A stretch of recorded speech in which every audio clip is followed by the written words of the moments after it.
술에 관한 얘기를 또 한번 해보도록 하겠습니다. 강원도 영월군에 주천이라고 불리는 마을이 있습니다. 이 주천이라는 말을 한자를 풀어서 보면은 술샘 마을이 되는 거거든요. 그래서 마을로 들어서는 초입에는 호리병 모양의 조형물을 세워 두었고요. 조형물에서 200여 미터 정도 마을로 들어가면은 다리를 건너기 바로 직전 왼편 강가에 주천이라 새겨진 술샘이 있습니다. 그리고 마을 뒤편에는 술샘 박물관이 있는데요. 이 마을을 주천이라 부르게 된 것과 관련해서 오래전부터 전해지는 설화가 있어서 오늘 여러분께 소개를 해드릴 텐데요. 세 개의 이야기가 있습니다.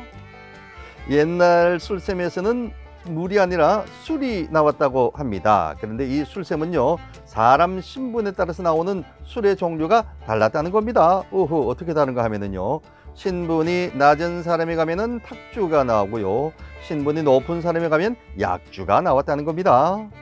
신분이 낮은 젊은이가 공부를 열심히 해서 과거 시험에 급제를 했습니다. 그는 고향으로 내려와서 술샘 앞에 서서 많은 사람들이 지켜보는 가운데 나도 이제 신분이 높아졌으니 약주가 나올 것이야 라고 큰 소리를 치고 물을 떴는데 탁주가 나오더라는 겁니다. 당황한 젊은이가 몇 번이고 술샘에 물을 떠봤지만은 계속해서 탁주만 나왔습니다. 화가 난 젊은이가 옆에 있던 커다란 돌을 술샘을 향해서 던져버렸습니다. 그 이후 술샘은 이 젊은이가 던진 돌에 막혀서 아무것도 나오지 않고 메말라 버렸다고 하는군요. 다른 사람들도 즐길 수 있는 그런 술샘이었는데 한 사람의 오만방자한 행동 때문에 많은 사람들이 그 모든 혜택을 누릴 수 없게 되어버렸습니다. 안타까운 그런 이야기가 있고요. 또 다른 이야기는 이렇습니다. 옛날 술샘 인근 마을에 부인을 잃고 상심해서 매일 술 타령만 하는 사람이 있었습니다. 그는 돈이 없어도 자식들에게 술을 받아오라고 했는데 어느 날 아버지가 돈이 없는데 술을 받아오라고 하자 막내가 할 수 없이 술샘에 술을 퍼다 주었습니다. 그랬더니 아버지가 마시고는 더 가져오라고 하는 겁니다. 그럴 때마다 막내는 술샘에서 물을 떠다 드렸습니다. 그러던 중 돈이 없는데도 아이들이 술을 가지고 오는 것이 의아해서 하루는 아이들을 몰래 뒤따라가 봤습니다. 그랬더니 아이들이 주막으로 가는 것이 아니라 술샘으로 향하는 것 아니겠습니까? 그리고는 물을 떠가지고 왔는데 그것이 물이 아니고 술이었다는 것이죠. 이것을 보고 나서 마음을 고쳐먹고 아이들을 잘 돌봤다고 합니다. 그러자 그 후부터는 술이 나오지 않고 물만 나왔다고 하는군요. 아이한테 술 심부름을 시켰던 아버지의 마음이 담겨 있는 그런 이야기라고 할 수 있습니다. 나중에는 고쳐 먹었다고 하니까요. 네. 자, 또 다른 이야기가 있습니다.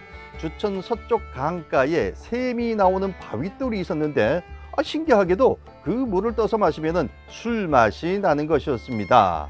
이 소문이 퍼져서 술 좋아하는 사람들이 술샘을 찾아왔겠죠. 아무리 마셔도 줄지를 않아서 풍족하게 마실 수가 있는 이 술샘. 주천 마을에는요, 술을 좋아하는 아전이 한 명 있었는데 술을 너무 좋아해서 항상 술샘을 생각했습니다. 그런데 그 바위가 있는 곳까지 가는 것이 너무 귀찮았습니다. 그래서 하루는 술이 솟는 바위를 아예 가까운 고을 안으로 옮기기로 했습니다. 그래서 여러 사람들을 동원해서 바위를 옮기려고 하는데 갑자기 하늘에서 천둥 번개가 치더니 벼락이 바위를 때려서 바위가 세 동강이 나버리고 한 동강은 물속으로 가라앉고 다른 한 개는 온데간데 없이 사라지고 나머지 한 동강만 남아 있었습니다. 하지만 이미 깨져버려서 그 이후에는 아무것도 나오지 않았다는 겁니다. 하나 전에 욕심이 다른 사람에게 줄 수 있는 혜택을 또 부숴버린 그런 경우라고 할 수 있습니다. 자, 이 주천서교 가는 설화가 신증, 동국, 여지, 승남 등에 많이 기록이 되어 있습니다. 고구려 때는 주연이었다가 신라 경덕왕 때 주천으로 바뀌었다고 하는군요. 현재 전승되는 설화에는 뭐 여러 가지 내용들은 보이지가 않고 어쨌든 술샘에서 나오는 술이 반상을 구별해서 나왔기 때문에 화가 난 상민이 술샘을 망가뜨린다는 이야기 등등 이런 얘기들이 있죠. 어쨌든 이 술샘 설화는 지나친 인간의 욕심에 대한 하늘의 벌을 자연물의 파괴를 통해서 드러내는, 그래서 소박하면서도 엄격한 우리 민족의 윤리관을 잘 드러낸 설화라고 할 수가 있을 것 같습니다. 술에 관한 우리의 설화 오늘도 여러분께 말씀드렸습니다.